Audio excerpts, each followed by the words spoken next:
দেখছস হালকা আমার খামারের অবস্থা, কোন শয়তানের ডেইলি আমার মুরগি চুরি করে সাথে নষ্ট করে। তোরে কিন্তু সর ধরতে হবে। দাদু আপনি এইটা কি বলেন? আপনি শুধু দেখতে থাকুন, আপনার চর আমি কিভাবে ধরি। আপনি শুধু বেতনটা অল্প বাড়িয়ে দিয়েন। কি শুনলাম আমি? আইতা তো শীঘ্রই গিয়ে ভাবিকে জানাতে লাগবে।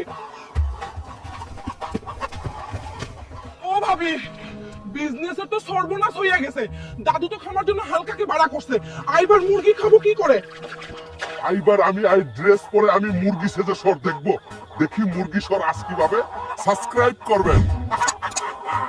ভাবি, মনে হই হালকা বাড়িতে চলে গেছে। চলুন শীঘ্রই আই বড় মুরগিটা নিয়ে সৎকে পড়ি। ভাবি, আই যে ধরে ফেললাম। কি হবে? আজকে খেলা হবে সকালে। দাদু আই নাও তোমার মুরগি চর, এখন আমার টাকা দাও। টাকা? কিসের টাকা?